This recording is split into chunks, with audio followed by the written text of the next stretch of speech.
السلام علیکم ورحمۃ اللہ وبرکاتہ نحمده ونصلی علی رسولہ الکریم اما بعد فاعوذ باللہ من الشیطان الرجیم بسم اللہ الرحمن الرحیم رب اشرح لی صدری ویسر لی امری واحلل عقدۃ من لسانی یفقہوا قولی۔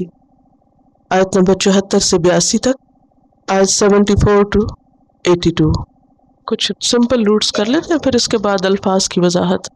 ثم جو ہے یہ حرف ہے، لفظ نہیں ہے، اسم یا فعل نہیں ہے۔ روٹس جو ہوتے ہیں وہ اسم یا فعل کے ہوتے ہیں، یعنی ناؤن ہوتا ہے یا ورب ہوتا ہے، حرف کا نہیں۔ قصد، اس سے ملتا جلتا اردو کا لفظ بتائیے کوئی۔ قسی القلب نہیں آپ نے پڑھا؟ کبھی آپ نے اردو نیوز پیپر میں دیکھا قسی القلب، باپ نے بیٹے کو مار دیا ہے، یہ لفظ بعین ہی استعمال ہوتا ہے اردو میں بھی۔ قساوت قلب بھی لفظ استعمال ہوتا ہے اردو میں۔ تو قساوت جو ہے سختی کے لیے استعمال ہوتا ہے، خصوصاً دل کی سختی کے لیے۔ اور دل کی سختی سے مراد کیا ہوتی ہے؟ عام لفظوں میں بیان کریں، اس سے آپ کیا سمجھتے ہیں؟ جس دل میں خدا کا خوف نہ ہو اور رحم نہ ہو۔ سختی کا اپوزٹ کیا ہے؟ نرمی۔ نرم دل انسان کیسا ہوتا ہے؟ ہر کسی کے دکھ درد کو محسوس کرتا ہے۔ ہر کسی کے دکھ درد محسوس کرنے کا مطلب کیا ہے؟ جب آپ کسی کو غم میں دیکھتے ہیں تو کیا کوشش کرتے ہیں؟ اس کے غم میں شریک ہوتے ہیں، اس کا سلوشن ڈھونڈتے ہیں، اس کو ہیلپ کرنے کے لیے آگے بڑھتے ہیں، کیونکہ جس کو اپنی حقیقت پتہ ہو کبھی بھی اس کے اندر غرور نہیں ہو سکتا۔ ہمیں نہیں پتہ ہوتا کہ ہم اصل میں کیا ہے۔ اچھا، غرور کا لفظی معنی کیا ہے؟ ایلوژن، دھوکہ، یعنی کہ انسان ایلوژن میں ہے۔ تو نادانی ہے نا کہ اپنے بارے میں وہ سمجھنا جو آپ ہے نہیں۔ کس قدر حماقت ہے، کس قدر بے وقوفی۔ سیلف ڈسیپشن بھی کہتے ہیں اس کو۔ تو سیلف ڈسیپشن کا شکار ہونا، تو جو لوگ سیلف ڈسیپشن کا شکار ہو اور نرم و نازک باتیں ان پر اثر نہیں کرتی۔ بہرحال یہاں بات یہ ہے کہ جن کے دلوں کے اندر سختی ہوتی ہے ان کے اوپر بھی کسی کا رونا دھونا، کسی کی تکلیف، کسی کی بات اثر نہیں کرتی، اور یہ انسان کی بدبختی کی علامت ہے کہ اس کے اوپر کسی کا دکھ اور کسی کی مصیبت اور تکلیف کا کوئی اثر نہ ہو۔ تو یہاں پر اللہ تعالیٰ فرماتے کہ ثم قست قلوبکم، اس کے بعد تمہارے دل سخت ہو گئے۔ کب سخت ہوئے تھے؟ بنی اسرائیل کی طرف اشارہ نا، کیوں سخت ہو گئے اس کے بعد؟ پچھلے واقعے کو ذرا سوچئے نا، غور کیجئے۔ گائے کا جو واقعہ گزرا اس کے بعد دل سخت ہو گئے، تو وہ کیوں ہوئے اور اس سے ہمیں کیا سبق ملتا ہے؟ قرآن میں غور کیجئے، یہ تو سب کا کام ہے۔ ان صفوں کو پڑھ لیجئے پیچھے سے، پھر کیا قصہ تھا، کیا وجہ بنی۔ کہیں ایسا تو نہیں کہ ہم بھی کوئی ایسے کام کرتے ہوں جس کی وجہ سے خدا نہ خواستہ ہمارے دلوں میں بھی سختی آ جائے۔ ویسے ایک بات عام طور پہ سننے اور تھوڑی سی دیکھنے میں مجھے محسوس ہوئی ہے کہ جو لوگ دین کی طرف آ جاتے ہیں ان کے بھی بعض اوقات دل، جو حقیقی دیندار ہوتے ہیں ان کے تو نرم ہوتے ہیں، لیکن بعض اوقات جب دینداری کا آپ خول چڑھا لیتے ہیں نا، اوپر سے چند چیزوں کو اپنے اوپر مسلط کر لیتے ہیں، تو پھر آپ ان کے ساتھ کوپ نہیں کر پاتے، پھر اپنے اوپر ایک ایسا شل چڑھاتے کہ جو نیچرل نہیں دین ہوتا، جس کی وجہ سے آپ ڈیفینسو رہتے ہیں ہر وقت۔ کیونکہ دین والوں کی ہر طرف اتنی لعن طعن ہوتی ہے نا کہ لوگ دین کے نام سے پچھانے نہیں جاتے، پھر جب تھوڑا سا اللہ کا ڈر آتا ہے پھر کہتے ہیں ہم دیندار بن جائیں۔ وہ اندر کی کشمکش کچھ ہوتی ہے، باہر کی کچھ ہوتی ہے۔ پھر ایک تیسرا اسپیکٹ پرسنالٹی کا نکل آتا ہے، ایک ہوتے آپ نیچرل بینگ اور ایک ہوتے آپ ایک خول چڑھائے ہوئے، تو پھر نہ آپ ادھر کے نہ ادھر کے، تو اس سے کیا ہے کہ بعض اوقات پھر سختی آنے لگتی ہے۔ یہ بات کیوں مشہور ہے یا کیوں یہ محسوس کی جاتی ہے کہ جن میں دین ہوتا ہے ان کے اندر سختی بھی ہوتی ہے؟ ہونی تو نہیں چاہیے، نبی صلی اللہ علیہ وسلم تو سب سے زیادہ نرم مزاج انسان تھے، لیکن یہ کیوں ہوتا ہے؟ بعض اوقات بہت نالج ہوتا ہے اور نالج جتنا زیادہ ہوتا جاتا ہے سختی بھی بڑھتی جاتی ہے۔ آپ کو میرا کویشچن سمجھ آیا کہ نہیں آیا؟ دیکھیں نا، حق واضح ہونے کے بعد جب انسان انکار کرتا ہے تو دل سخت ہوتا ہے۔ اس پورے قصے میں دیکھیے گائے والے میں کیا ہے، وہ گائے جس کو ذبح کرنے کے لیے وہ اتنے ریلکٹنٹ تھے، جب انہوں نے ذبح کر لی تو کیا نتیجہ نکلا؟ ان کا مسئلہ حل ہو گیا۔ وہ جو ایک دوسرے کو بلیم کر رہے تھے اور ایک اتنی انسرٹن سچویشن تھی واضح ہو گئی۔ کسی سوسائٹی میں اور آج کے دور میں اتنا کچھ ہونے کے باوجود بھی قتل کے ایسے ایسے قسمیں نکل آئی ہیں کہ قاتل کا پتہ نہیں چلتا، اور اس کی وجہ سے کیا ہوتا ہے، ایک قتل کے نتیجے میں کئی قتل ہو جاتے ہیں۔ تو وہاں پر کیا ہے کہ اللہ تعالیٰ کا حکم ماننے کا ان کو انسٹنٹ فائدہ یہ ہوا کہ ان کا ایک بہت بڑا سوسائٹی کا پرابلم سالو ہو گیا، قاتل کا پتہ چل گیا.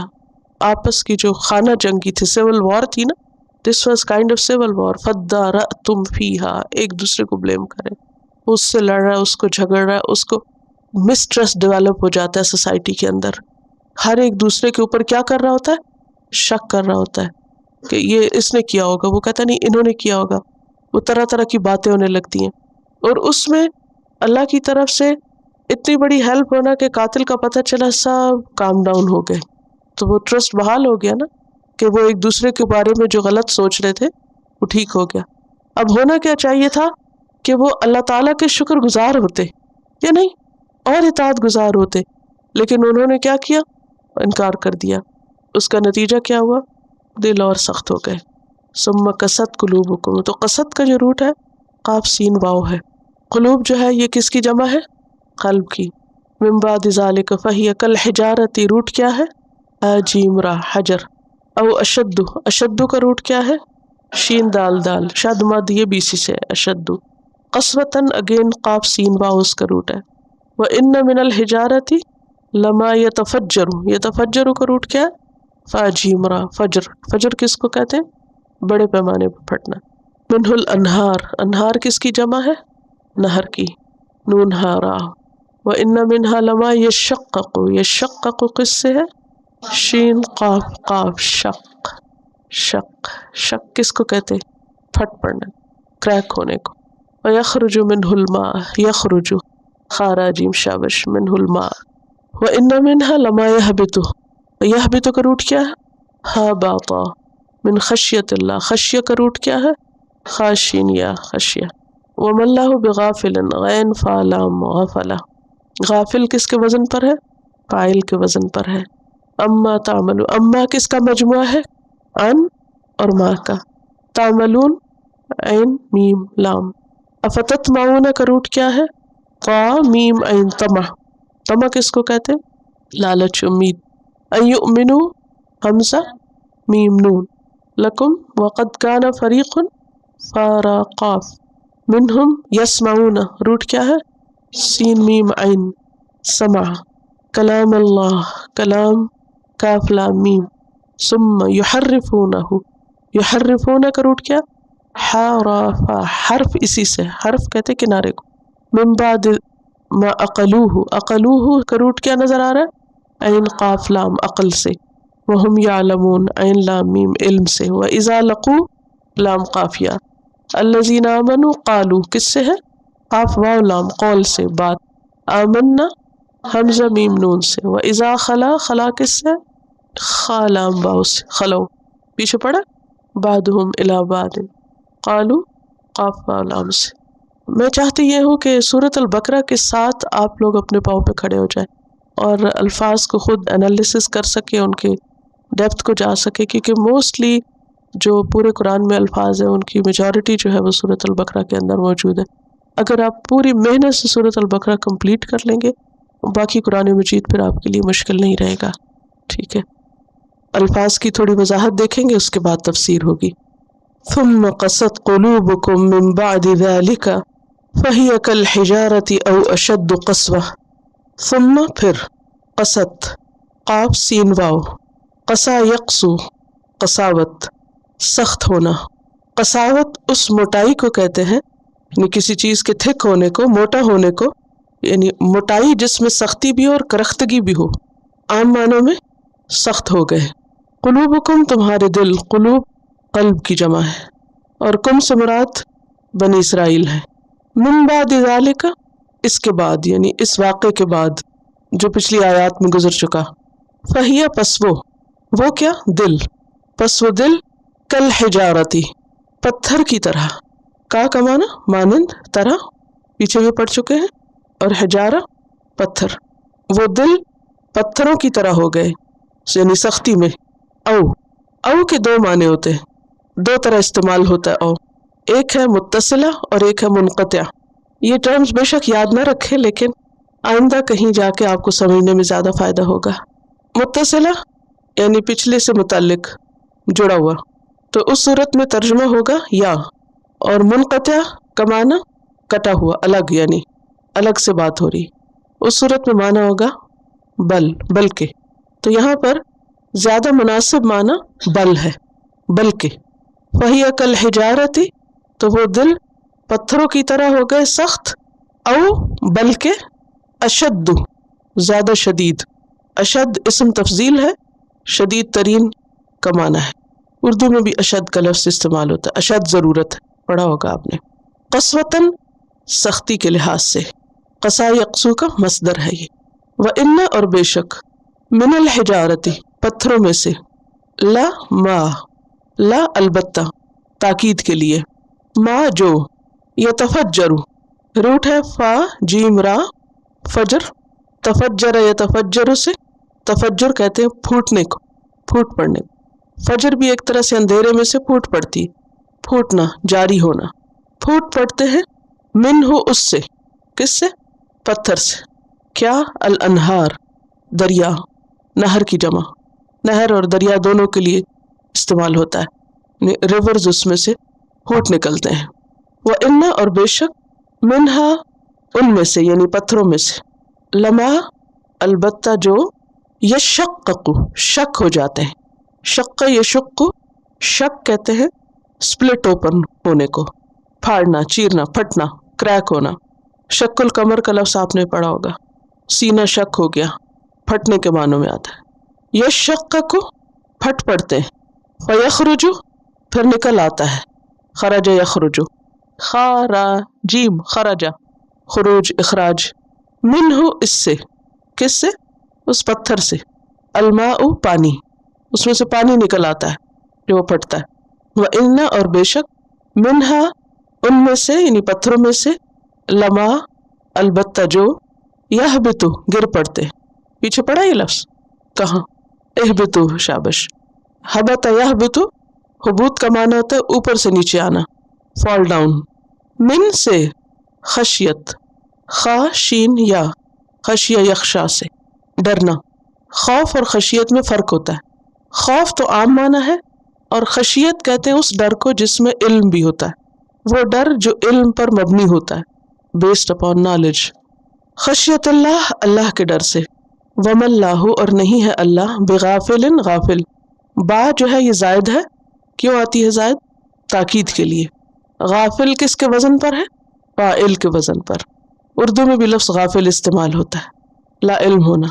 وما اللہ بغافل، اور نہیں ہے اللہ غافل. اما، یہ اصل میں تھا ان اور ما، اس سے جو. تعملون، تم عمل کرتے ہو. روٹ کیا ہے؟ عین، میم، لام. تا کس کی علامت ہے؟ تم کی، اور واو نون جمع کی. آ کیا؟ پا پھر. تطمعون، تم تما رکھتے ہو. آ جو ہے یہ حمزہ ہے، حمزہ استفہام. استفہام یعنی سوال کیا جا رہا ہے، اور مراد اس سے انکار ہے، یعنی یہ مت تما رکھو. اور تطمعون کا لفظ جو ہے یہ تما یتمع سے، طا میم عین اس کا روٹ ہے. تما، امید کرنا، توقع رکھنا، لالچ کرنا. افتطمعون، کیا بھلا تم تما رکھتے ہو، امید رکھتے ہو، توقع رکھتے ہو. کس سے کہا جا رہا ہے؟ مسلمانوں سے. ان، یہ کہ، یؤمنو، وہ ایمان لائیں گے. کون؟ اہل کتاب، بنی اسرائیل. لکم، تمہارے لیے. اور یہاں ایمان بمانا تصدیق کے، کہ وہ تمہاری تصدیق کریں گے، کنفرم کریں گے تمہارے طریقے کو. حالانکہ، یہاں واو کا ترجمہ اور نہیں بلکہ کیا؟ حالانکہ، اس حال میں کہ، جبکہ حال یہ ہے. قد، تحقیق، کانا ہے. فریقن، ایک گروہ. قاف، فریق، گروپ، پارٹی. مراد ہے علماء، علماء بنی اسرائیل. منہم، ان میں سے یعنی بنی اسرائیل میں سے. یسمعون، وہ سنتے ہیں. سین میم عین، سننا. یا غائب کی علامت ہے اور واو نون جمع کی. وہ سنتے ہیں کلام اللہ، اللہ کا کلام.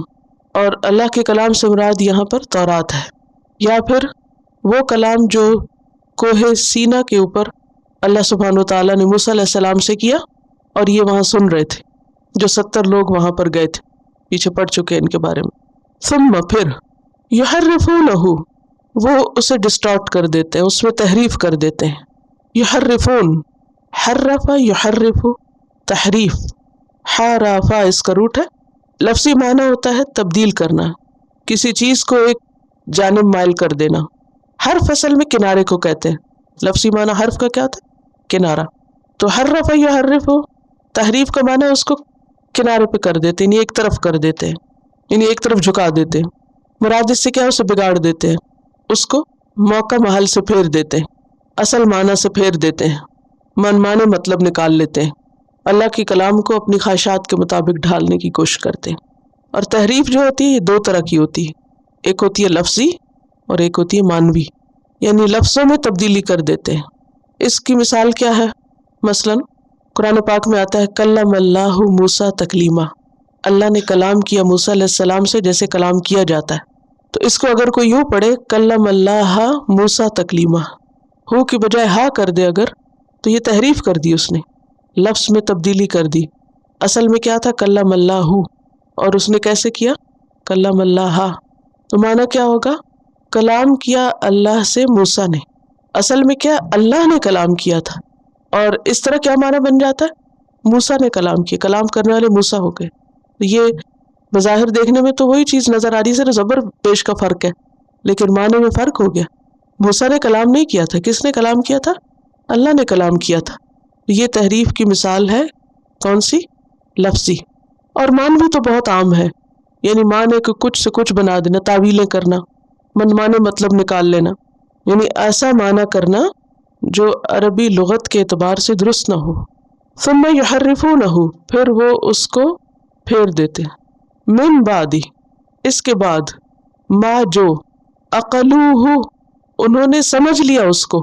عقل یعقل کا معنی ہوتا ہے سمجھنا، لفظی معنی ہوتا ہے باندھنا، یعنی پلے باندھ لیا اس کو، سمجھ لیا، اس پہ ان کی گرپ ہو گئی۔ ہو سے مراد کیا؟ کلام، کلام کو سمجھ لینے کے بعد اس میں ڈسٹورشن کرتے، اس کا منمانا مطلب نکالتے۔ وہم، حالانکہ وہ، یعلمون، وہ علم رکھتے ہیں، وہ جانتے ہیں، ان کو معلوم ہے، یعنی جان بوجھ کے ویسا کرتے ہیں۔ وہ اور اذا، جب، لقو، وہ ملاقات کرتے ہیں۔ پیچھے پڑھا آپ نے کن کے بارے میں؟ منافقین کے بارے میں، جی ہاں۔ اور یہاں مراد ہے منافقین یہود، یہاں عام منافق نہیں مراد، بنی اسرائیل مراد ہے۔ لقیہ یلقا کا معنی ہوتا ہے ملنا، سامنے آنا، ملاقات کرنا۔ وَإِذَا لَقُوا، اور جب وہ ملاقات کرتے ہیں، الَّذِينَ، ان لوگوں سے، آمنوا، جو ایمان لائے، کس پر؟ اللہ اور اس کے رسول پر۔ قالوا، وہ کہتے ہیں، کون؟ یہ منافقین، آمنا، ایمان لائے ہم بھی ایمان لائے، کس پر؟ اللہ رسول پر، تمہارے پیغمبر کو ہم بھی مانتے ہیں۔ وَإِذَا، اور جب، خلا، اکیلے ہوتے، خلا یخلو، خا لام واو، اس سے بیت الخلاء کا لفظ آپ نے پڑھا ہوگا، کیونکہ اس میں انسان تنہا ہوتا ہے، علیحدہ ہوتا ہے۔ اور جب وہ اکیلے ہوتے ہیں، بعضہم، ان میں سے بعض، الا، طرف، بعضن، بعض کے، یعنی آپس کی مجلس میں ہوتے ہیں، قالو، وہ کہتے ہیں، کیا، تحدثونہم، تم بتاتے ہو ان کو، تحدثون، حدث یحدث، تحدیث، بات کرنا، خبر دینا، خصوصاً ایسی بات کسی کو بتانا جو اسے پہلے سے نہ پتا ہو۔ تحدثونہم، کیا تم بتاتے ہو ان کو، کن کو؟ ایمان والوں کو، بما، وہ جو، فتح، کھول دیا، اللہ، اللہ نے، فتح یفتح کا لفظی معنی ہوتا ہے کھولنا، ٹو اوپن، اور یہاں مراد علم ہے، کیونکہ علم سے بھی انسان پر نئی نئی باتیں کھلتی ہیں، نئے ڈور اوپن ہوتے ہیں، دل روشن ہوتے ہیں، اندھیرے دور ہوتے ہیں۔ فتح اللہ، کھول دیا اللہ نے، یعنی بتایا تم کو اللہ نے، علیکم، تم پر۔ کیا چیز مراد ہے یہاں؟ رسول اللہ صلی اللہ علیہ وسلم کی جو علامات تھیں تورات کے اندر، ان کی طرف اشارہ ہے کہ جو باتیں تمہیں اپنی کتابوں سے پتہ چلی وہ جا کے تم مسلمانوں کو بتا دیتے ہو۔ لیحاجوکم، تاکہ وہ جھگڑا کریں تم سے۔ یحاجو کا روٹ کیا ہے؟ ہا جیم جیم۔ حجت کس کو کہتے ہیں؟ حجت کرنا، حجت بازی، جھگڑا کرنا۔ کیسا جھگڑا؟ دنگل فساد نہیں، ہاتھا پائی نہیں، بلکہ دلیل کے ذریعے دوسرے کو مغلوب کرنا، دلیل میں غالب آنے کے لیے جھگڑنا، ایک دوسرے کی دلیل رد کرنا، یہ ہوتی حجت بازی۔ لیحاجوکم، تاکہ وہ جھگڑا کرے تم سے، کن سے؟ مسلمانوں سے آرگیو کریں، بھی اس کے بارے میں یا اس کے ذریعے، عند ربکم تمہارے رب کے پاس، کب؟ قیامت کے دن۔ رب کے پاس ابھی تو نہیں، مرنے کے بعد ہی جائیں گے نا، یعنی کل کلا قیامت کو یہ لوگ جن کو جا کے تم بتا رہے ہو کہ ہماری کتاب میں یہ لکھا ہوا ہے، وہ تو جھگڑیں گے، وہ تو تمہارے خلاف حجت کریں گے۔ افلا کیا پھر نہیں، تعقلون تم عقل سے کام لیتے، عقل یعقلو سے تعقلو، اور تعقلو کی جمع تعقلون، کیا تم عقل سے کام نہیں لیتے؟ تم سمجھتے نہیں ہو کہ تم کیا کر رہے ہو؟ اولا کیا بھلا نہیں، یعلمون وہ جانتے، عین لام میم روٹ ہے، کون نہیں جانتے؟ یہ باتیں کرنے والے، ان اللہ بے شک اللہ تعالی، یعلم وہ جانتا ہے۔ اب یہ سنگولر فارم ہے یعلم، اور اس سے پہلے یعلمون کیا ہے؟ پلورل، یعلمون وہ جانتے، ما جو، یسرون وہ چھپاتے ہیں، اسر یسر اسرار چھپانا، سین را را اس کا روٹ ہے، سر راز کو کہتے ہیں جو چھپا ہوا ہوتا ہے دل میں۔ سر نہا نہیں پڑا خودی کا، سر نہا تو سر کیا ہے؟ راز۔ وما اور جو، یعلنون وہ اعلان کرتے یعنی ڈکلیئر کرتے، ما یسرون جو وہ کنسیل کرتے اور یعلنون جو ریویل کرتے، اور یعلنون کا روٹ کیا ہے؟ عین لام نون، اعلن یعلن اعلان، ظاہر کرنا، دل کی بات زبان پہ لانا۔ ومنہم اور ان میں سے، کن میں سے؟ یہود میں سے، اہل کتاب میں سے، امیون امی ہے، امیون جمع ہے امی کی، اور امی کا لفظ کس سے ہے؟ ام سے۔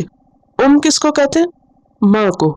تو امی ماں والا، یعنی جس کا علم بس ماں کی حد تک محدود ہو، جس کے پاس کوئی زیادہ علم نہ ہو بلکہ وہی ہو جو اس نے ماں سے سیکھا۔ امیون، لا نہیں، یعلمون وہ جانتے، نہیں وہ جانتے علم رکھتے، الکتابہ کتاب کو، جو کتاب کا علم نہیں رکھتے انہیں کیا کہا گیا؟ امی، ان لیٹرڈ، ان پڑھ، الا مگر، الا کا لفظ بھی اردو میں استعمال ہوتا ہے، جیسے الا ماشاء اللہ، سوائے، امانیہ جھوٹی خواہشات کے، آرزوؤں کے۔ امانی کا روٹ ہے میم نون یا، منا، اور امانی جمع ہے امنیت، ان کی امنیہ جھوٹی آرزویں، اور اس کا فعل ہے تمنا یا تمنا، تمنا کرنا، وشفل تھنکنگ کے لیے آتا ہے۔ اصل میں تمنا کیا ہوتی ہے؟ خواہشات، اس کی کوئی حقیقت ہوتی ہے؟ وہ ایک ڈریم ہوتا ہے نا، ایک ڈریم ہوتا ہے جو آپ دیکھ چکے ہوتے ہیں، اس کی تو پھر بھی کچھ حقیقت ہوتی ہے کہ آپ نے کچھ دیکھا ہوتا ہے، اور ایک ڈریم وہ ہوتا ہے جس کی کوئی حقیقت نہیں ہوتی، وہ صرف آپ کے دماغ میں ایک خاکہ ہے جس کے پیچھے کوئی ریالٹی نہیں ہے نا۔ اصل میں کنیکشن آپ کو دینا چاہتی ہوں تمنا اور جھوٹ کے درمیان کی کنیکشن کیا ہے، اس کے آپس میں کیا ریلیشن ہے۔ تو انسان کے ذہن میں جو شکل کسی تمنا کی صورت میں آتی ہے یا جو خاکہ بنتا ہے اس کو اصل میں امنیہ کہتے ہیں۔ یعنی جب ہمارے دل میں کچھ ڈیزائر ہوتی ہے یا آرزو ہوتی ہے تو پھر ہم سوچوں میں بیٹھ جاتے ہیں، اچھا ہم ایسا گھر خریدیں گے، میں چاہتی ہوں ایسا گھر خریدیں۔ اچھا اب کیا ہوتا ہے؟ وہ گھر ہوتا کہیں نہیں مگر آپ کے ذہن میں ایک خاکہ بن چکا ہوتا ہے نا۔ اب آپ کیا کرتے ہیں؟ اس میں بعض اوقات جینا بھی شروع کر دیتے ہیں، حالانکہ اس کی کوئی ریالٹی نہیں ہے، کوئی ایگزسٹنس نہیں ہے، وہ سارے کا سارا آپ کے اپنے خیال پر مبنی ہے، وہ خیال بس خیال ہے، ریالٹی نہیں ہے، وہ کہیں ایگزسٹ نہیں کرتا، لہٰذا وہ قریب ہے کس کے؟ جھوٹ سے قریب ہے، یعنی غیر واقعی چیز کا جو تصور ہے اس کو امنیہ کہتے ہیں، جس کو انسان لفظوں میں بیان کر دیتا ہے۔ اچھا جھوٹ میں جھوٹ کیوں ہوتا ہے؟ مثلاً ایک انسان کو جھوٹ بولتا ہے، اور جھوٹ کے پیچھے میں آپ کو تعریف بتا چکی ہوں، خلاف حقیقت بات، جو چیز کہیں ہے ہی نہیں اس کو انسان بنا لے من گھڑت اور اس کو لفظ دے دے کوئی، تو اس کا نام جھوٹ ہوتا ہے۔ اسی لیے عربی میں تمنیت کا لفظ جھوٹ بولنے کے لیے بھی آتا ہے۔ حضرت عثمان رضی اللہ تعالیٰ عنہ اپنے بارے میں کہتے ہیں، ما تغنیت ولا تمنیت منذ ما اسلمت، ما تغنیت نہ میں نے راگ گایا، نہ میں نے گانا گایا، ولا تمنیت اور نہ ہی میں نے جھوٹ بولا، منذ ما اسلمت جب سے میں مسلمان ہوا، یہ دو کام میں نے چھوڑ دیے بالکل، جب سے میں مسلمان ہوا۔ تو وہاں وہ یہ نہیں کہتے ولا کذبت، نہ میں نے جھوٹ بولا، بلکہ کیا کہتے ہیں، ولا تمنیت، میں نے تمنائیں چھوڑ دی، بہت سی آرزوئیں میں نے ختم کر دی، ریالٹی میں آ گیا، حقیقت کی دنیا میں آ گیا، اور یہ ایک حقیقت ہے۔ اور ویسے اگر دیکھا جائے تو راگ اور تمنا میں بھی ایک کنیکشن ہے، اور دونوں کا بھی اوریجن ایک ہی لگتا ہے۔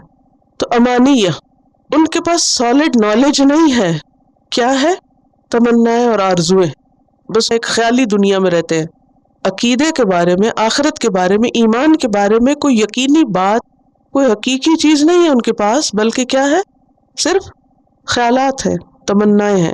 ابن عباس کہتے ہیں، امنیہ کی جو تعریف ابن عباس نے کی، ایک تو یہ لفظی معنی اب تک میں آپ کو بتا رہی تھی، لیکن اس آیت میں امنیہ سے مراد کیا ہے، امانی کیا ہے؟ ابن عباس کہتے ہیں اکاذیب تلقوها من رؤسائهم، اکاذیب مختلقہ سمعوها من علمائهم فنقلوها على التقلید، کہ یہ اکاذیب ہیں، جھوٹی باتیں ہیں، مختلقہ من گھڑت، سمعوها جن کو انہوں نے سنا، من علمائهم اپنے علماء سے، ان کے علماء نے جو انہیں جھوٹی باتیں دین سے متعلق سنائی، فنقلوها انہوں نے آگے روایت کرنی شروع کر دی، على التقلید بس دیکھا دیکھی، اس کی ظاہر فریبی کی وجہ سے وہ باتیں جو تھی ان کو بہت خوبصورت لگی اور آگے پھیلا دی۔ مثلاً آپ دیکھیے کہ ایک دین کے بارے میں، آخرت کے بارے میں، جنت اور جہنم کے بارے میں وہ حقائق ہیں جو قرآن اور سنت میں ملتے ہیں، جو قرآن اور سنت پڑھ کر ہی ہمیں پتہ چلتے ہیں، اور ایک وہ باتیں جو ہمارے معاشرے میں عام ہیں، ہے یا نہیں؟ جنت کے بارے میں، لوگوں کے بارے میں کچھ تصورات ہے، جہنم کے بارے میں بھی کچھ، کون جنت میں جائے گا کون جہنم میں جائے گا، اس کی بھی کچھ من گھڑت قسم کے فلسفے بنائے ہوئے ہیں۔ جس کو جی چاہتا ہے جنت میں بھیج دیتے ہیں، جس کو جی چاہتا ہے جہنم بھیج دیتے ہیں، جس کو جی چاہتا ہے شہید کہنے لگتے ہیں، جس کو جی چاہتا ہے اسے ولی بنا دیتے ہیں، یعنی اپنے من گھڑت فلسفے ہیں، ان کی کوئی حقیقت نہیں ہے، کتاب اور سنت میں کوئی دلیل نہیں ہے، قرآن کیا کہتا ہے، حدیث کیا کہتی ہے، کچھ پتہ نہیں۔ تو ایک طبقہ ان کا علماء کا تھا جو سوچ سمجھ کے کتاب میں بگاڑ کرتے، اور دوسرا کیا تھا، جن کو کتاب کا علم نہیں تھا، ان کے پاس کیا تھی، خواہشات اور تمنائیں، خود ساختہ فلسفے، ٹونے ٹوٹ کے۔ وَإِنْهُمْ اور نہیں وہ، إِلَّا مگر، ان کا ویسے معنی کیا ہوتا ہے، اگر، لیکن اللہ اگر آ جائے ان کے بعد تو پھر کیا معنی ہوتا ہے، نہیں وہ، الا مگر، یظنون وہ گمان رکھتے ہیں، ظنون زن کہتے ہیں کسی چیز کی علامات سے جو نتیجہ حاصل ہو، اگر علامات قوی ہوں، مضبوط ہوں تو علم کا درجہ حاصل ہو جاتا ہے اس چیز کو، اور اگر کمزور ہوں اور وہم کے درجے پر ہو تو اسے زن کہا جاتا ہے، اور زن کے بعد اگر ان یا انا آ جائے تو معنی علم یقینی ہوتا ہے، اور اگر زن خالی آئے تو پھر کیا معنی ہوتا ہے، وہم و گمان، اور یہاں کیا ہے، گمان، ازیوم کرنا۔ فویل بس ہلاکت ہے، ویل کا ایک معنی تو ہلاکت اور عذاب ہوتا ہے، لیکن ویل دوزخ کی ایک وادی کا نام بھی ہے، اور آگ کا ایک پہاڑ بھی ہے جہنم میں، اور عموماً زبان میں جب ویل کا لفظ استعمال ہوتا ہے، آپ قرآن مجید میں بہت جگہ یہ پڑھیں گے، کہیں آئے گا یا ویلتا، کہیں آئے گا ویل لکل ہمزۃ، اور یہاں بھی فویل، اور آپ دیکھ رہے ہیں ایک آیت میں 3 دفعہ ویل آیا، ٹھیک ہے، تو ویل کا معنی آنا چاہیے۔ تو یہ اصل میں وعید کا ایک کلمہ ہے۔ وعید کس کو کہتے ہیں، دھمکی، جی، جو بد دعا کے طور پر بھی استعمال ہوتا ہے۔ ویل کا لفظ کس کے لیے استعمال ہوتا ہے، بد دعا کے، ہلاکت، مصیبت، عذاب، بد دعا، یعنی برے معنوں میں استعمال ہوتا ہے، اور انگریزی میں اس کو کیا کہتے ہیں، وہ، WOE۔ فویل پس ہلاکت ہے، للذین ان لوگوں کے لیے، یکتبون جو لکھتے ہیں، یہاں کتاب سے مراد تورات نہیں ہوگی، مکتوب ہوگا، لکھی ہوئی چیز، یعنی خود اپنے پاس سے کچھ لکھتے ہیں، الکتاب کتاب، بِأَیْدِیہم اپنے ہاتھوں سے، ایدی کس کی جمع ہے، ید کی، ید بیضاء اردو میں بھی آتا ہے، ثم پھر یقولون وہ کہتے ہیں، ھذا یہ، کس چیز کی طرف اشارہ ہے، یہ جو خود سے لکھی ہوتی کتاب انہوں نے، یہ مراد ہے، ٹھیک ہے، ثم یقولون پھر وہ کہتے ہیں، ھذا یہ، یعنی خود لکھا ہوا، من عند اللہ اللہ کی طرف سے ہے، کیونکہ تورات تو ہے ہی اللہ کی طرف سے، لیکن یہاں مراد تورات نہیں، یہاں مراد وہ چیز ہے جو اپنے پاس سے لکھتے ہیں، پھر کیا کہتے ہیں، یہ اللہ کی طرف سے، اپنی لکھی ہوئی چیز کو کیا بتاتے ہیں لوگوں کو، یہ اللہ کی طرف سے، کیونکہ جاہل لوگوں نے کیا پتا اللہ نے کیا اتارا اور کیا نہیں. جیسے ہمارے یہاں بھی بہت سے لوگ ہر عربی کی بات کو کیا سمجھنے لگتے ہیں؟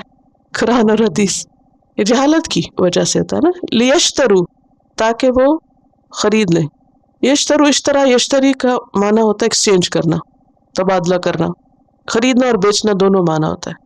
بھی ساتھ اس کے، یا بیچنے کے معنی میں یا کر سکتے ہیں کہ بیچے ساتھ اس کے اس چیز کو جو انہوں نے لکھی ہے. سمنن کلیلا، کلیل قیمت کے عوض. سمن کہتے ہیں عوض کو، پرائس. قلیلن اسمال. فویلن پس ہلاکت ہے، لہم ان کے لیے، مما اس میں سے جو، یعنی اس وجہ سے، من یہاں وجہ کے معنوں میں آ رہا ہے، اس وجہ سے جو کتبت لکھا، ایدیہم ان کے ہاتھوں نے. کتبت کا بھی روٹ کیا ہے اصل میں؟ کاف تا با، اور یہ جو تا ہے نہیں مؤنث کے لیے، کیونکہ ہاتھ جو ہے یہ مؤنث.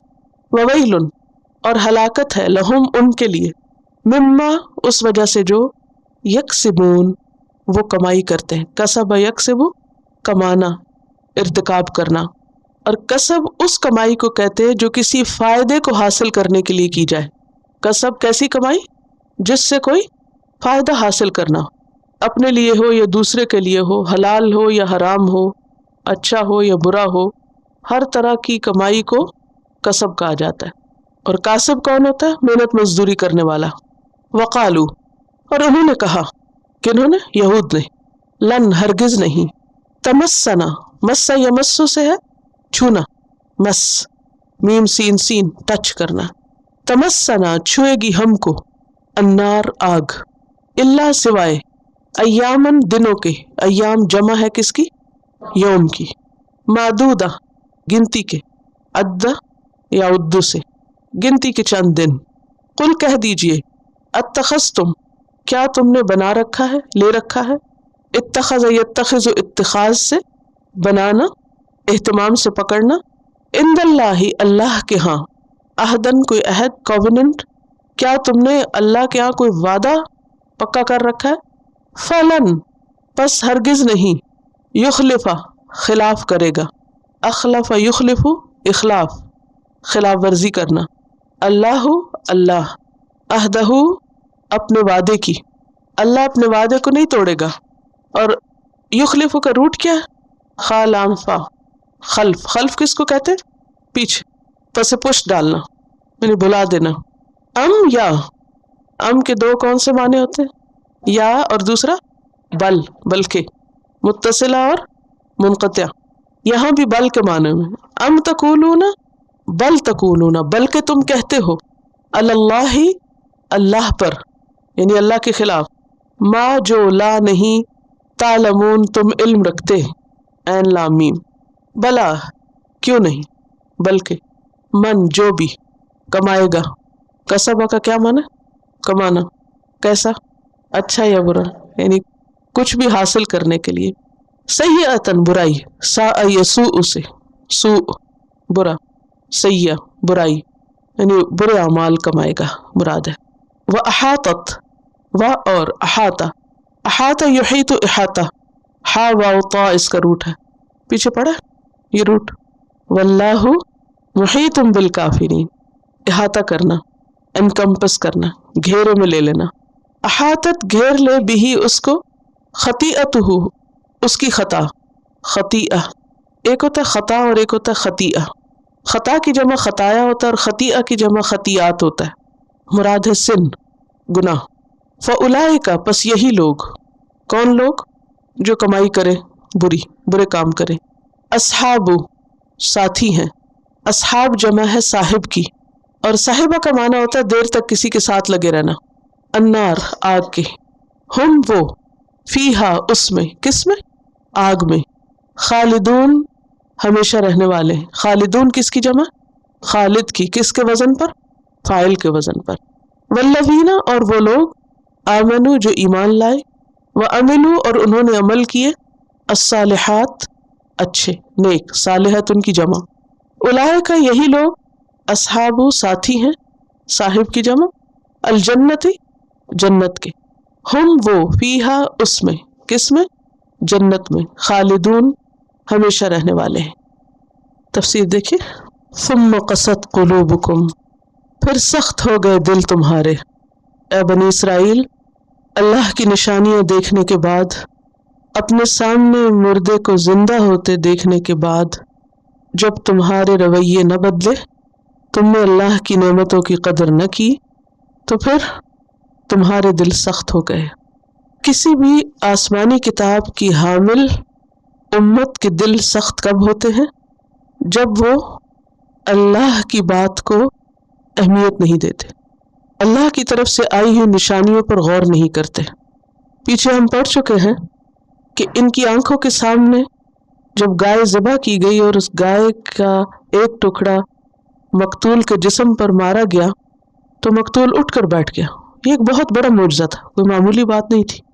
ہونا تو یہ چاہیے تھا کہ یہ سب کے سب اللہ کی طرف رجوع کرتے اور توبہ کرتے کہ ہم نے حکم ماننے میں پس و پیش کیا، تعویلیں کی، بحثیں کی، حجتیں کی، موسیٰ علیہ السلام کو بار بار سوال کیے، تنگ کیا، تو وہ ہماری غلطی تھی، لیکن انہوں نے ایسا کچھ بھی نہیں کیا، کچھ شرمندہ نہیں ہوئے، اپنی غلطی کا اعتراف نہیں کیا، توبہ استغفار کا جذبہ ان کے اندر پیدا نہیں ہوا، اللہ کی طرف رجوع کا خیال نہیں آیا۔ نتیجہ کیا ہوا کہ دل سخت ہو گئے۔ جب دل سخت ہوتے ہیں تو کیا ہوتا ہے؟ دل کے اندر سے خیر کا جذبہ خالی ہو جاتا ہے، خیر کا جذبہ نہیں رہتا، نیکی کی محبت نہیں رہتی، اچھے کاموں میں دل نہیں لگتا، انسان کے اندر ایک بے حسی سی پیدا ہو جاتی ہے۔ پھر ایسے انسان کی اصلاح کی توقع نہیں کی جا سکتی۔ ہم پہلے بھی پڑھ چکے ہیں کہ اللہ کی آیات دو طرح کی ہوتی ہیں۔ ایک آیات ہے کائنات کے اندر اللہ کی تخلیق کی مختلف نشانیاں، یا وقتاً فوقتاً پیش آنے والے واقعات اور حادثات، یہ سب کیا ہیں؟ اللہ کی نشانیاں، آیات کونیہ جن کو ہم کہتے ہیں۔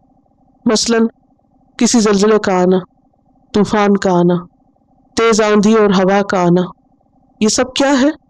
اللہ کی نشانیاں ہیں۔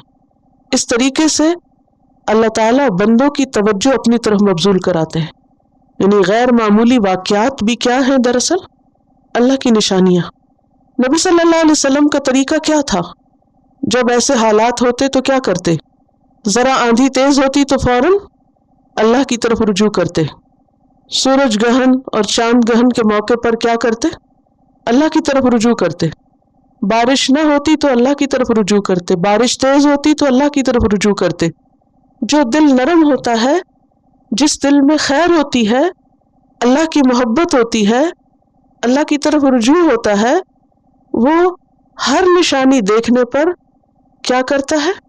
اللہ کو یاد کرتا ہے۔ ایسا بندہ سورج نکلتا دیکھتا ہے تو اس کو کون یاد آتا ہے؟ اللہ یاد آتا ہے۔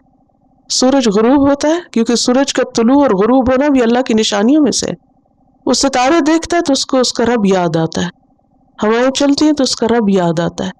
اس کا دل اللہ کی یاد سے لرزنے لگتا ہے، ہلنے لگتا ہے، پلٹ پلٹ کر اللہ کی طرف جاتا ہے، کیونکہ اللہ نے ہم کو پیدا کس لیے کیا ہے؟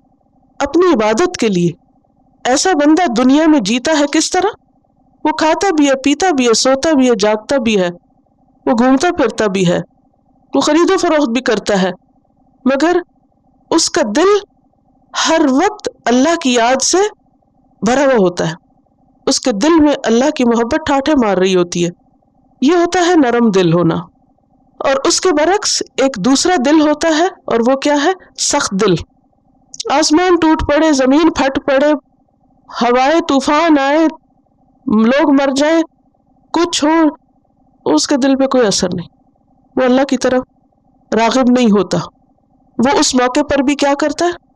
کوئی نہ کوئی تعویل نکال لیتا ہے، یہ تو نیچرل کلیمٹیز ہیں اور یہ تو ہوتا ہی رہتا ہے، اور یہ کوئی نئی بات ہے، پہلے بھی تو زلزلے آتے ہیں، پہلے بھی تو طوفان آتے ہیں، ہوائیں چلتی ہیں، یہ تو اس وجہ سے ہوا، کوئی اور اس کے اسباب ڈھونڈ لیتا ہے، لیکن اللہ سے ڈرتا نہیں۔ تیز ہوا کا چلنا اس کے دل کو نہیں لرزاتا، کسی تکلیف دہ صورتحال کو دیکھ کر وہ اپنی آخرت کو یاد نہیں کرتا۔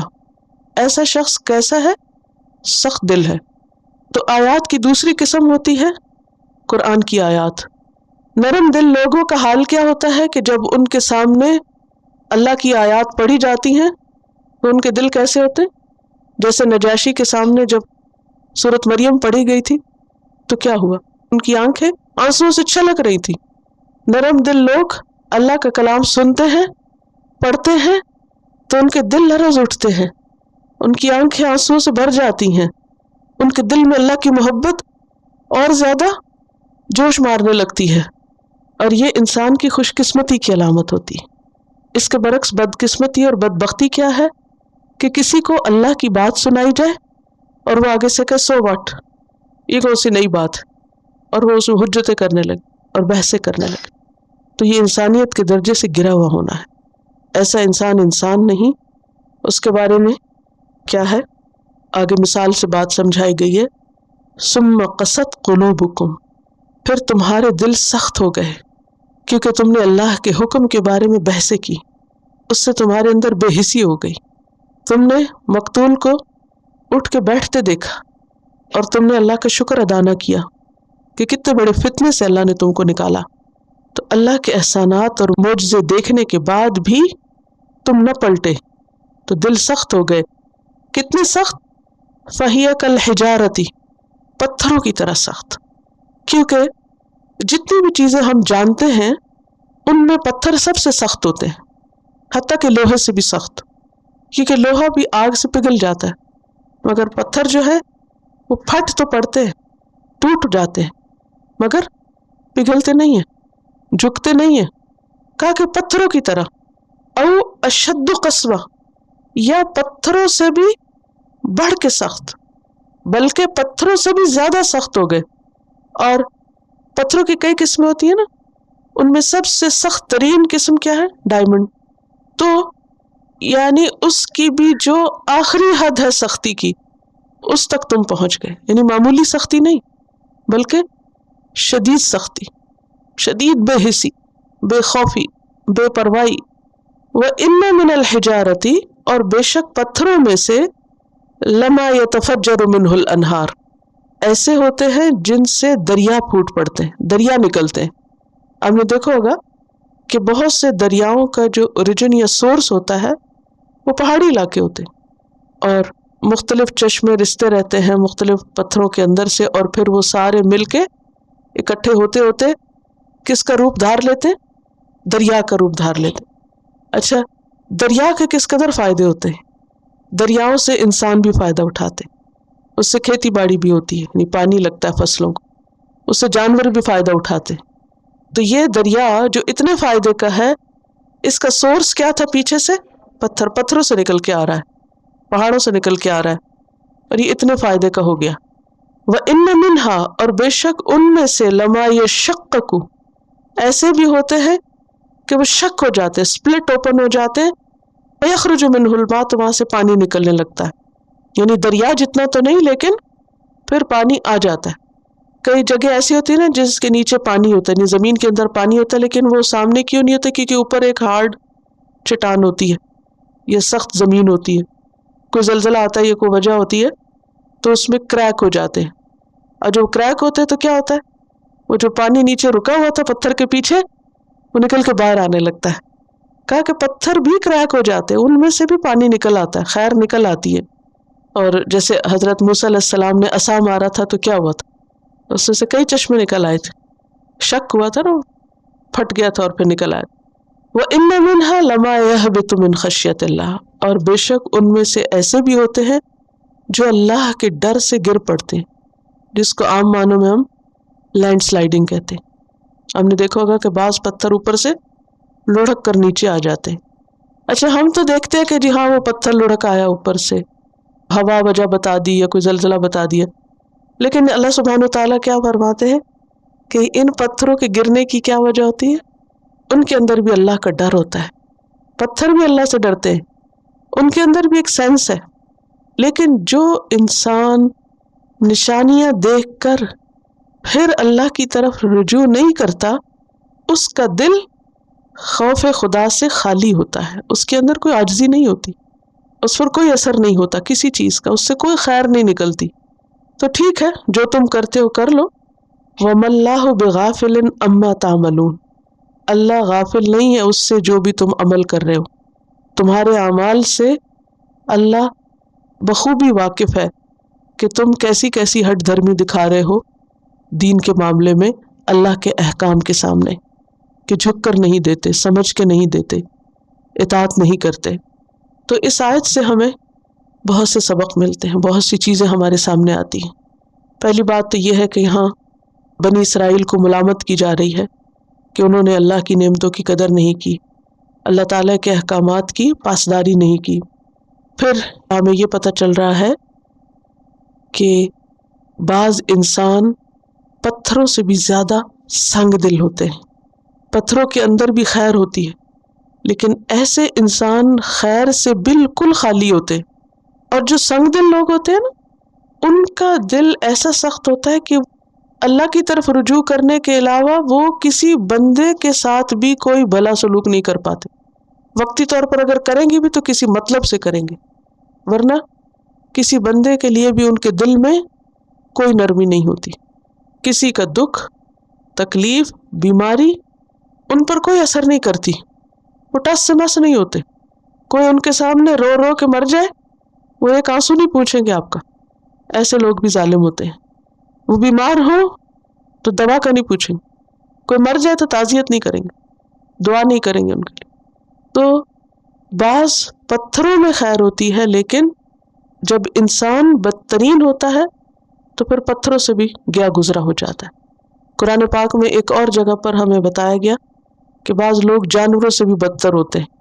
دیکھیں کہ جتنی بھی یہ مخلوق ہے نا، اس کو آپ 3-4 کیٹیگریز میں بانٹ سکتے ہیں۔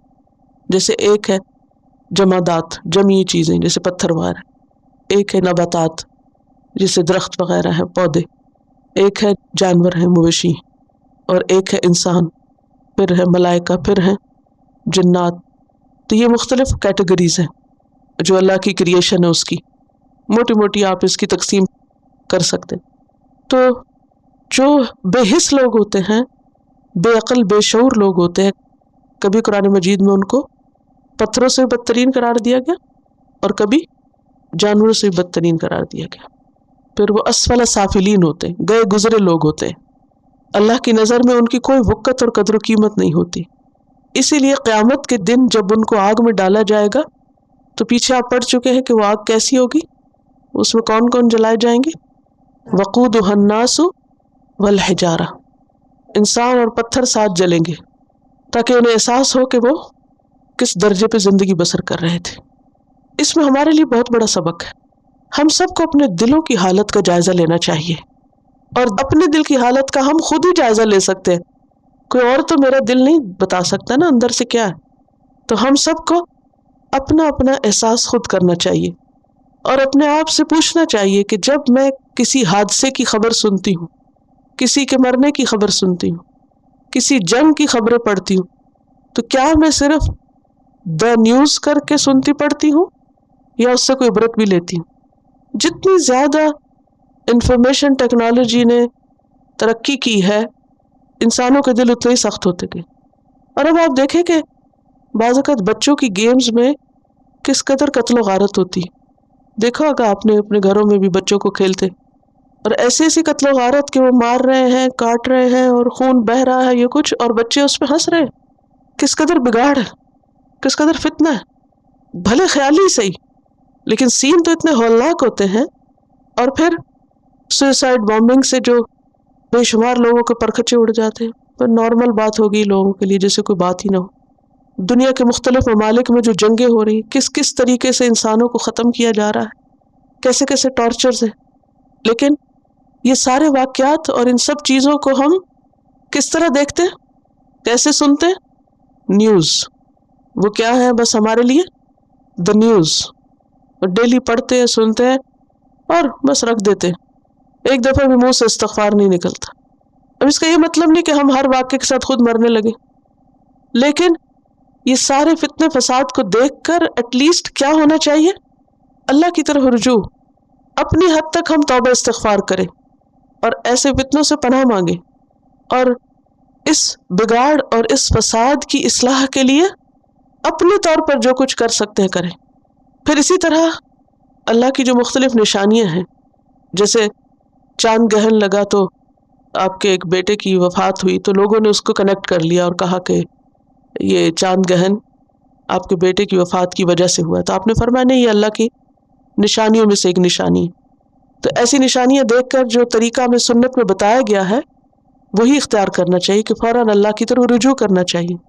ٹھیک ہے، ہمیں نہیں آتی کہ کیسے نماز پڑھے گہن، کتنی دفعہ ایسے ہوتا ہے کہ وہ خبر ہوتی ہے اکلپس کی، سورج کو یا چاند کو گہن لگے گا، اور ہم پڑھ کے تو اخبار رکھ دیتے اچھا ہوگا بس لگے گا، بعض اوقات دیکھتے بھی ہیں کچھ دل پہ اثر ہی نہیں ہوتا، تو ہم کہتے ہیں کہ ہاں چاند اور سورج کے بیچ میں زمین آ گئی لہٰذا وہ چاند تک روشنی نہیں پہنچی اس وجہ سے، ٹھیک ہے بھلے اسی وجہ سے ہوا ہوگا، لیکن ہمیں تو کیا بتایا گیا ہے کہ اللہ کی نشانیوں میں سے ایک نشانی ہے کیا کرو، وہ کرو جو اس وقت نبی صلی اللہ علیہ وسلم کیا کرتے تھے۔ یعنی کوئی بھی غیر معمولی چیز، کوئی بھی چینج، ہمارے اندر اس کی ایک تبدیلی آنی چاہیے، اور تبدیلی کیا آنی چاہیے؟ فوراً اللہ کی طرف رجوع کریں، ورنہ کس بات کا اندیشہ ہے کہ دل سخت ہو جائے، اور اگر دل سخت ہو گئے تو نیکی کی رغبت نہیں رہے گی۔ پھر اسی طرح دلوں کی سختی کا علاج کیا بتایا گیا؟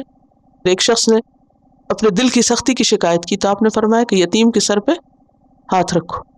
تو جو دکھی لوگ ہیں ان کو دیکھنا چاہیے، بیماروں کی عیادت کرنی چاہیے، مصیبت زدہ لوگوں کو دیکھنا چاہیے تاکہ ہمارے دلوں کے اندر نرمی پیدا ہو۔ پھر آپ دیکھیے کہ یہاں جو 3 قسمیں پتھروں کی بتائی گئی ہیں اس سے ہمیں سبق لینا چاہیے۔ پہلی قسم جو ہے پتھر کی، وہ خیر کثیر کی علامت ہے کہ پتھروں کے اندر سے نہریں پھوٹ پڑتی، تو ہمیں خیر کثیر کے کاموں کا سوچنی، بہت زیادہ نیکیوں کا سوچنا چاہیے۔ جیسے دریا ہوتا ہے نا تو ہر کوئی فائدہ اٹھاتا ہے، تو ہمیں بھی ہر کسی کے فائدے کا بننا چاہیے۔ کیا کرنا چاہیے؟ ہر کسی کے فائدے کا بننا چاہیے۔ اچھا بعض اوقات شیطان کیا کہتا ہے، دیکھو فلاں یوز کر رہا ہے تمہیں، اچھا جب یہ خیال آتا ہے تو ہم کو غصہ آ جاتا ہے، اچھا ہمیں یوز کر رہا ہے، ہم خود کو یوز نہیں ہونے دیں گے، لہٰذا ہم وہ نیکی یا خیر اور بھلائی کا کام چھوڑ دیتے۔ ہم کو اتنے بیوقوف ہیں۔ مومن جو ہے وہ ایک مثبت سوچ رکھتا ہے، وہ دوسروں کے لیے خیر اور بھلائی کا ذریعہ ہوتا ہے، وہ ہر ایک کو فائدہ پہنچاتا ہے۔ کیا ہم بھول جاتے کہ جب ہم فائدہ پہنچائیں گے تو ہم کو بھی فائدہ ملے گا، کیونکہ اللہ تعالیٰ آخر میں کیا فرمائے، وہ اللہ بغافل عما تعملون، جو تم عمل کر رہے ہو اللہ اس سے غافل نہیں، ورنہ تو اس جملے کا پیچھے کا کوئی تعلق نہیں بنتا۔ پتھروں کی باتیں کرتے کرتے اللہ تعالیٰ فرمایا جو تم کرتے ہو اللہ غافل نہیں، مراد اس سے یہ ہے کہ یا تو تم پہلی کیٹیگری بن جاؤ، کیا خیر کثیر۔ آپ دیکھیے کہ حتیٰ کہ اگر آپ کبھی دریا کے پاس سے گزرے نا، پانی نہ بھی پیے اس کا، تو صرف سین جو ہے اس کا وہی دل خوش کرتا ہے، سے چلتا پانی اس کا جو ہے وہ بھی نگاہوں کے لیے خوشی کا باعث ہے۔ دوسری قسم کے جو پتھروں کی ہے وہ کیا ہے؟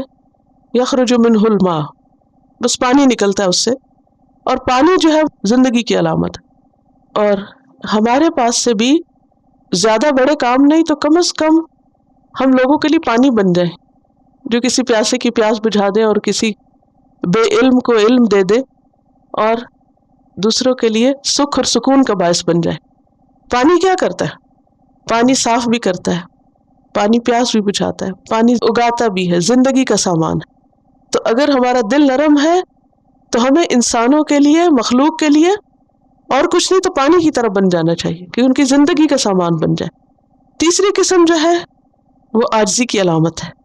بعض اوقات انسان کے اندر ایروگنس ہوتی ہے، ایگو ہوتی ہے اس کی، وہ کسی کے ساتھ بس ایسے ہی لڑائی شروع کر دیتا ہے اور ضد بیر رکھ لیتا ہے، ہوتا ہے نا ایسے سب کے ساتھ اچھے، بس ایک شخص کے ساتھ ضد رکھی ہوئی ہے۔ وہ کچھ ہوتی ہیں ایسی چیزیں جو انسانوں میں مختلف ہوتی ہیں، آپ بہت اچھے ہوتے ہیں مگر کچھ خاص لوگ ایسے ہوتے ہیں کہ وہ جو ہی سامنے آتے ہیں تو کیا ہوتا ہے آپ کو، آپ اپنے ساری خیر کے دروازے بند کر لیتے ہیں، سب کو دوں گی اس کو نہیں دوں گی، خواہ وہ آپ کی اولاد میں سے ہو یا کوئی رشتہ داروں میں سے ہو، آپ کے اپنے گھر کے اندر یا کوئی، بس ایسے ہی۔ لیکن جو بندہ مومن ہوتا ہے نا وہ ایسے موقعوں پر بھی کیا سوچ کے اپنی ایروگنس کو دور کر دیتا ہے کہ میں تو اللہ کے لیے کرنا ہے، وہ ٹوٹ پڑتا ہے، پتھر کی طرح گر جاتا ہے نیچے، خشیت، عاجزی، وہ اپنی ایروگنس کو ختم کر دیتا ہے۔ وَإِنَّ مِنْهَا لَمَا يَهْبِطُ مِنْ خَشْيَةِ اللَّهِ، یہ عاجزی اللہ کو بہت پسند ہے، اور بعض اوقات انسان سے اگر کوئی بڑی بڑی نیکیاں نہ ہو لیکن یہ جو ٹوٹ پڑنا ہے نا، اپنے آپ کو توڑ دینا اور ایسے موقع پر جھک جانا جہاں آپ کی انا آپ کو جھکنے نہ دے، تو یہ بھی دل کی نرمی کی وجہ سے ہوتا ہے. اور یہ خشیت اللہ یعنی اللہ کی معرفت. اور اس وقت انسان یہ سوچے کہ میں تو پھر پتھر سے بھی گئی گزری. اگر پتھر اللہ کی پہچان رکھتا ہے، کیونکہ وہ کسی انسان کے آگے نہیں جھکنا ہوتا، وہ دراصل کس کے آگے جھکنا ہوتا ہے؟ اللہ کی مرضی کے آگے جھکنا ہوتا ہے. اللہ ہم سے یہ چاہتا ہے کہ ہم اپنے شوہر کا حق دیں. اللہ ہم سے چاہتا ہے کہ ہم اپنے رشتہ داروں کا حق دیں. ہم ان کے ساتھ اچھا کریں جو ہمارے ساتھ نہیں کرتے. لیکن یہ بہت مشکل کام ہے. اور اس مشکل پہاڑ پہ کون چڑھ سکتا ہے، کون ہی گھاٹی عبور کر سکتا ہے؟ جس کو اللہ کی پہچان ہو جائے. جب اللہ کی معرفت ہو جاتی ہے نا، تو پھر انسان کے لیے مشکل نہیں رہتی کوئی چیز، کیونکہ پھر وہ اللہ کے لیے کر رہا ہوتا ہے، سامنے والے کے لیے نہیں کر رہا ہوتا. تو یہ سامنے ظاہری سطح سے پیچھے چلا گیا انسان. معرفت ہو گئی نا. معرفت کیا ہوتی ہے؟ ایک ہوتی ہے سطحیت، شیلونس، بس سامنے سامنے کی چیزیں جاننا، اور ایک ہوتا ہے اس کے پیچھے جانا. اور یہ صرف وہ کر سکتا ہے جس کو اللہ کی پہچان ہو جائے. اور یہ جب ہوتی ہے جب انسان کے اندر نرمی آئے. سنگ دل لوگ نہیں یہ کر سکتے. جن دلوں میں خیر ہوتی ہے وہ یہ کر سکتے، وہ جھک جاتے ہیں. اور اس آیت سے ہمیں یہ بھی پتہ چلتا ہے کہ پتھروں کے اندر بھی ایک لائف ہے، اور اس کی ہمیں دلیلیں قرآن مجید سے بھی ملتی ہیں. مثلا سورۃ الحشر کی آیت نمبر 21 میں آتا ہے لو انزلنا هذا القرآن على جبل لرأيته خاشعا متصدعا من خشیۃ اللہ. اگر یہ قرآن ہم کسی پہاڑ پہ اتارتے تو تم دیکھتے کہ وہ پہاڑ اللہ کی خشیت سے دب گیا، ٹوٹ پڑا، گر پڑا. پھر اسی طرح کئی احادیث سے بھی ہمیں پتہ چلتا ہے کہ پتھروں کے اندر بھی احساس ہے. مثلا ایک حدیث میں آتا ہے، عبداللہ بن عباس کہتے ہیں نبی کریم صلی اللہ علیہ وسلم نے ایک مرتبہ اپنے ہاتھ میں چند کنکریاں لیں، اور ابو ذر کہتے ہیں کہ میں نے اپنے کانوں سے خود سنا کہ وہ شہد کی مکھیوں کی طرح بنبناہٹ کر رہی تھی، ان کے اندر تسبیح کی آواز تھی. یہ قرآن مجید میں آتا ہے وَإِن مِّن شَيْءٍ إِلَّا يُسَبِّحُ بِحَمْدِهِ وَلَٰكِن لَّا تَفْقَهُونَ تَسْبِيحَهُمْ. کوئی چیز ایسی نہیں جو اللہ کی تسبیح نہ کر رہی ہو، لیکن تم ان کی تسبیح کو نہیں سمجھتے. تو یہ جو تسبیح ہے اللہ کی، یہ پتھر بھی کرتے ہیں. اور حضرت ابو ذر نے وہ تسبیح سنی. یہ بخاری کی روایت ہے. نبی صلی اللہ علیہ وسلم نے فرمایا میں مکہ کے اس پتھر کو جانتا ہوں جو نبوت سے پہلے مجھے سلام کرتا تھا. تو اس سے یہ بات پتہ چلتی ہے کہ جو ہمارے ارد گرد کی مخلوق ہے نا، یہ بالکل بے عقل نہیں ہے، ان کے اندر بھی سینس ہے. اسی وجہ سے قیامت کے دن یہ گواہی بھی دیں گے وَمَا اللَّهُ بِغَافِلٍ عَمَّا تَعْمَلُونَ. اللہ بھی غافل نہیں، اور پھر اللہ نے ایسے چاروں طرف ہمارے ڈیٹیکٹر لگائے ہوئے ہیں کہ جو ایک ایک چیز کی خبر اپنے اندر سمیٹے جا رہے ہیں. اب دیکھیں کہ ویسے چپ کے اندر ریکارڈنگ ہوتی ہے. چپ کس چیز سے بنی ہوتی ہے؟ سلیکون سے. سلیکون کیا ہے؟ یہ گواہیاں نہیں ہیں. تو یہ ساری چیزیں جس مخلوق کو ہم بے عقل، بے سمجھ، بے جان سمجھتے ہیں، اللہ نے اس کے اندر بھی ایک سینس رکھی ہوئی ہے. لہٰذا انسان کو ان چیزوں سے اوپر کی معرفت رکھنی چاہیے. حجر اسود کے بارے میں نبی صلی اللہ علیہ وسلم نے فرمایا اللہ کی قسم قیامت کے روز اللہ تعالیٰ حجر اسود کو اس طرح اٹھائے گا کہ اس کی 2 آنکھیں ہوں گی جن سے یہ دیکھے گا، زبان ہوگی جس سے بات کرے گا، ہر اس شخص کے حق میں گواہی دے گا جس نے ایمان کے ساتھ اس کو چھوا ہوگا. تو بہرحال بات یہ ہے کہ ہمیں دل کی اصلاح کی طرف توجہ دینے کی ضرورت ہے، اور خاص طور پر اس بات سے ہمیں خبردار کیا گیا ہے کہ تم اہل کتاب کی طرح نہ ہو جانا جو اس سے پہلے گزرے، جن پہ مدت طویل ہو گئی تو ان کے دل سخت ہو گئے اور ان میں سے اکثر فاسق بنے ہوئے.